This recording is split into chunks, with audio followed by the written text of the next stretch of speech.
Hello boys and girls, welcome to my YouTube channel real experience by Nikhil. बाहर गया तो था वीडियो बनाने के लिए, लेकिन बाहर कोई मिल गया, उसकी वजह से वीडियो नहीं बना पाया। किसी के सामने वीडियो बनाना मुझे अच्छा नहीं लगता एक्चुअली में।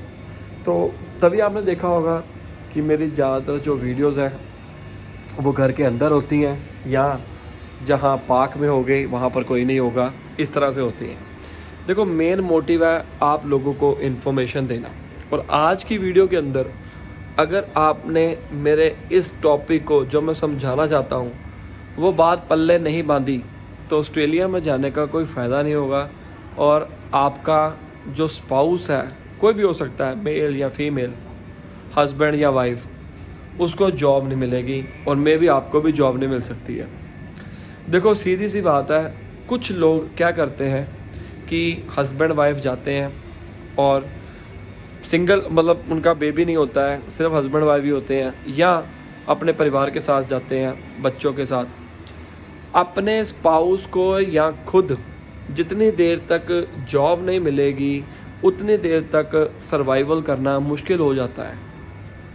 ऑस्ट्रेलिया में सभी को कमाना ही पड़ता है अगर आपने अपने सपने पूरे करने हैं।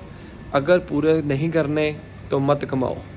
मतलब ये कहने का हुआ कि अगर हमें अच्छा खासा एजुकेशन अपने बच्चों को देना है, थोड़े बहुत पैसे भी जोड़ने हैं, इन फ्यूचर में जाके घर भी बनाना है, मतलब जो ज़रूरत की चीज़ें हैं उसको हमने पूरा करना है, तो आपको दोनों को कमाना पड़ेगा।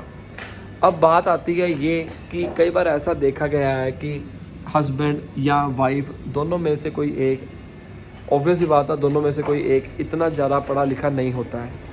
क्योंकि ऑस्ट्रेलिया में से ऐसा नहीं होता कि जो बंदा जाता है वो कम पढ़ा लिखा हो या दोनों कम पढ़े लिखे हों। एक तो पढ़ा लिखा होगा ही होगा। अगर स्टूडेंट वीज़े की बात करें, स्टूडेंट आए हो तो भी एक जना पढ़ा लिखा होगा, पीटी IELTS पास करके गया होगा। और अगर स्किल्ड वीज़े की बात करें, उसके अंदर भी एक जने के ऊपर ही तो वीज़ा मिला है दूसरे बंदे को। तो मेरे कहने का मतलब ये है कि आप ये मत सोचो कि हमें ऑस्ट्रेलिया में जाकर अपनी स्टडी को ब्रेक लगा देनी चाहिए। ब्रेक लग गई, समझ लो आपके पैसे कमाने के ऊपर ब्रेक लग गई। कई बार मैंने ऐसे सुना है, हस्बैंड वाइफ जब जाते हैं, हस्बैंड को या वाइफ को जॉब नहीं मिल पाती, मे बी नॉट, क्योंकि वो ज़्यादा पढ़े लिखे नहीं होते हैं, इंग्लिश कम आती होती है। फर्स्टली आपने कुछ ऐसे कोर्सेज़ कर लेने हैं जो आपके छोटे कोर्सेज़ होते हैं, लेकिन वो आपको अच्छा खासा पैसा कमा के दे सकते हैं। मैं अक्सर अपनी वीडियो में कहता हूँ, एक कोर्स है डिसेबिलिटी का। मेडिकल की कोई भी लाइन हो, आप अगर उसमें जाओगे तो वहाँ पर आपको बेनिफिट हो सकता है। ये मैं अपने रियल एक्सपीरियंस से बता सकता हूँ। आपका सिनेरियो क्या है, आपकी वीज़ा की कंडीशंस क्या है, उसको ज़रूर ध्यान में रखना। मैं कोई मारा एजेंट तो नहीं हूँ आज की डेट में, लेकिन मैं आपको रियल एक्सपीरियंस बता रहा हूँ ताकि आप लोगों की हेल्प हो सके और आप वहाँ पर सर्वाइव कर पाओ। कुछ स्पाउसेस ऐसे होते हैं जिनको जॉब ही नहीं मिल पाती। वो चाहते तो हैं काम करना, लेकिन उनको जॉब ही नहीं मिल पाती, ख़ास तौर के ऊपर फीमेल कैंडिडेट्स। मैंने ऐसे देखा है कि हस्बैंड की जॉब लगी होती है, वर्क परमिट के ऊपर होते हैं, या वो काम पूरा दिन करते हैं, लेकिन जो स्पाउसेस हैं, घर की जो वाइफ होते हैं, वो काम नहीं कर पाते। देखो, घर में बैठे बैठे ना हो जाओगे बोर, बीमारियां लग जाएंगी, सोचने लग जाओगे, तो आपको भी बाहर निकलना ज़रूर चाहिए। और डिसेबिलिटी का कोर्स एक ऐसा कोर्स होता है, इसको मैं कोई प्रमोट तो नहीं कर रहा हूँ, लेकिन मैं एक्सपीरियंस से बता रहा हूँ। जैसे मेरे वाइफ भी डिसेबिलिटी का कोर्स किया था इन्होंने, और उसके बाद जॉब करनी शुरू कर दी थी। 2 से 3 घंटे दिन में जॉब करते थे। तो अभी हम ऑस्ट्रेलिया से इंडिया आए हुए हैं घूमने के लिए अपने फैमिली के साथ। तो इतना ही बहुत होता है। अगर मान लीजिए $32 पर आवर के हिसाब से आपको मिलता है, तो आप $65 धीरे धीरे 3 घंटे, धीरे धीरे 4 घंटे आप कर सकते हो अपने रिक्वायरमेंट के अकॉर्डिंग। उसको आप सबसे पहले डिसेबिलिटी का कोर्स ज़रूर करिए। छोटा कोर्स होता है, ज़्यादा बड़ा होता भी नहीं है, और ये कम पढ़े लिखे वाले भी कर सकते हैं। इंग्लिश थोड़ी बहुत स्ट्रॉन्ग होनी चाहिए आपकी, और वो भी अगर आपको नहीं आती है तो प्रैक्टिस ज़रूर करिए।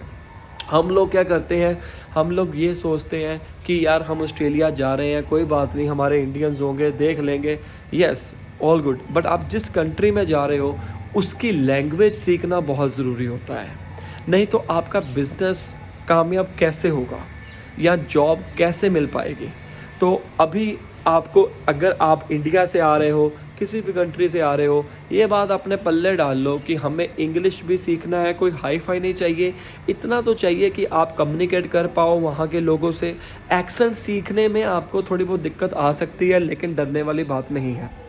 तो मेन मुद्दा मैंने देखा है कि कई लोगों को साल साल 1.5 साल जॉब भी नहीं कर पा रहे, उनको जॉब भी नहीं मिल पा रही। ये भी एक स्ट्रॉन्ग रीज़न हो रहा है क्योंकि आपने अपनी स्टडी को, अपडेशन को, अपने स्किल्स को क्या कर लिया है, रोक लगा लिया है। और ये डिसेबिलिटी का कोर्स करते दौरान कोई आपका बैकग्राउंड कोई ज़रूरी नहीं है कि कौन सी लाइन का होना चाहिए या बैकग्राउंड लाइन का होना चाहिए। अपनी कंडीशंस चेक कर लेना वीज़ा की, अगर वो कोर्स कर सकते हो तो ज़रूर करो। जो मतलब प्रोविजनल वीज़े के ऊपर जाते हैं या परमानेंट बेसिस के ऊपर जाते हैं, उनको कोर्स के बहुत कम पैसे देने पड़ते हैं, लेकिन इसके अलावा कोई और वीज़ा लेके जाते हैं तो आपको मे भी ज़्यादा पैसे देने पड़ सकते हैं। लेकिन आप ये सोचिए कि ये कोर्स करने के बाद आपकी अपॉर्चुनिटी जॉब करने की वो बढ़ जाएगी। मैंने ऐसे कई बंदे देखे हैं अपने रिलेटिव्स में, अपने नॉन में, जिनकी इंग्लिश बहुत ही बेकार थी, उनको नहीं पता लग रहा था कि बोलना कैसे है, लेकिन टाइम टू टाइम जब उन्होंने प्रैक्टिस करना शुरू किया तब वो अच्छी खासी इंग्लिश भी बोल रहे हैं, अच्छी खासी जॉब भी कर रहे हैं इस सेक्टर में। तो ये एक सबसे बड़ा एडवांटेज मैं आपको बताने वाला हूँ। कौन सा कोर्स करें, फ्री टाइम है, जॉब नहीं मिल पा रही, तो आप जैसे तैसे मर्जी करके तो आप इस कोर्स को ज़रूर करें। इसका बेनिफिट आपको इन फ्यूचर में ज़रूर रहेगा। ये दोनों कर सकते हैं, मेल भी कर सकते हैं, फीमेल भी कर सकते हैं। एक एज्ड केयर का होता है, एक डिसेबिलिटी का होता है। आप जहाँ पर जाएं सर्च करें कि कहाँ पर है, जहाँ पर रहते हैं वहाँ का कोई नोन रहता है या आपका कोई जानकार है, उससे ज़रूर पूछें कि ये मुझे कोर्स करना है, तो उसकी जानकारी ज़रूर लें। और कोई भी चीज़, कोई भी कोर्स आपने करना है 2-3 जगह से ज़रूर पूछना कि उसका क्या प्राइस है, कितने डॉलर फीस उसकी होगी, क्या होगा, कितनी देर में करेगा। पार्ट टाइम भी कर सकते हो, फुल टाइम भी कर सकते हो, डिपेंड ऑन यू। ठीक है, तो ये सारी चीज़ों की मैं इन्फॉर्मेशन देना चाहता था। इसके अलावा आपके माइंड के अंदर कोई क्वेश्चन है तो पूछ लीजिए। कई लोग ये कहना शुरू कर देते हैं जॉब नहीं है, जॉब नहीं है। देखो एक्चुअली में हम अपना कंफर्ट जोन जो है उसको रखना चाहते हैं वैसा का वैसा जैसा हमारा इंडिया में था, लेकिन ऐसा आपको यहाँ पर कंफर्ट जोन बहुत कम लोगों को मिलता है।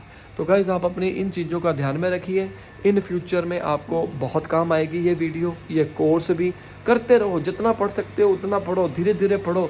कभी भी आप अपने आप को स्टॉप मत करो ऑस्ट्रेलिया में। यकीन मानो, मान लीजिए कोई जॉब करते हो, वो कोई ऐसी बीमारी आ जाए या कोई ऐसी प्रॉब्लम हो जाए, आपको वहाँ से निकाल दिया जाए, कोई भी ऐसा। लेकिन डिसेबिलिटी का एक ऐसा काम रहता है, मैंने नहीं देखा कि उसके ऊपर आपको जॉब ना मिले। हाँ, ट्राई ज़रूर करना पड़ता है, स्टार्टिंग के अंदर एक्सपीरियंस कम होता है, तो आप किसी भी तरीके के साथ इस लाइन के अंदर चले जाइए। इन फ्यूचर में जाकर डेफिनेटली आपको बेनिफिट होगा ही होगा, जैसे बाकी मेरे सब्सक्राइबर्स को हुआ है। इसके अलावा आपके माइंड के अंदर कोई क्वेश्चन है, कोई डाउट है तो पूछ लीजिए, ज़रूर इसके ऊपर गौर करिए। Bye bye.